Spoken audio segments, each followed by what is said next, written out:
मुर्शिद आए कोई कढ़ाई शढ़ाई खाते ना बहुत ही लाया ना मैं मुझे तो खाई नहीं क्या मसला वैसे बोलो मिट रहे कि बोलो ना जी उस्ताद जी क्या पका पक्का दाल माश है जी सब्जी है दाली शाली की छोड़ो जी कोई कढ़ाई शढ़ाई क्या किसने आए अच्छा मोटा गोश्त है बकरे नो गोश्त है दुम्बे नो गोश्त है जिसने आप सो कढ़ाई लबी चसी मैं तो बकरी नहीं कढ़ाई खाना चाहता ऐसा अरे मैं दुबे में गोश्त नहीं कढ़ाई खा सकता तो फिर दो ही मंगवानी पैसे ना दो ही नहीं अच्छो जी दाल की पीसो हाँ ड्यू ही नहीं शाना लेकिन इसराइल लगने नहीं पाकिस्तानी आदमी है ठीक है ठीक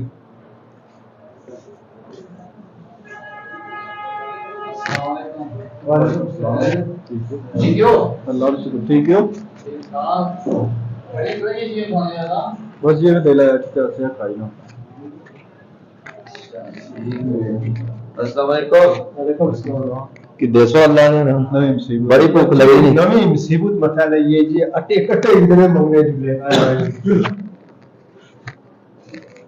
मेरा मैं तुझसे ना गल करना चाहस अच्छा एड़ा तुझे ऑर्डर दिता कढ़ाई आना कितने बिल हो इसना 8-10 हज़ार तो बनी सी हाँ ए मंगने वाला तुझे इसकी 10 रुपये नहीं दिते ना तो इतनी फजूल खर्ची कर रहे हो तुझे बोला इतनी कढ़ाई खाई भी नहीं सकते तुम दो बंदे में उत्थे बैठा ना सुनना रहा तुझे देखना रहा ते तुस इयै करे कोला 8-10 हज़ार दिते कोला तुस 3-4 हज़ार खर्चा करी ते गोश्त नहीं गशो घर वालदेन बीवी बच्चे सन बेही ते खाओ पियो वो वालदेन जिन्हें तुसें नहीं खातो लेती मुसीबतां तकलीफां बर्दाश्त करी तुसी पालिया पोसिया अच्छा क्या पता उन्हें दाल सब्जी भी ना खादी हो तो तुसी ते खाने हो कढ़ाइयां तो वो फजूल खर्ची रुपये ये थोड़ी गल भाई है बस कैंसिल करने जी जो ऑर्डर शार्डर लो घर च जो गोश्त घर ना। घर खासो ने ठीक है ना नेक्स्ट आपको इस पर अमल करो तो दुए की भी दसो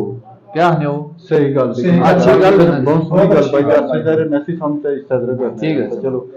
मेहरबानी शुक्रिया।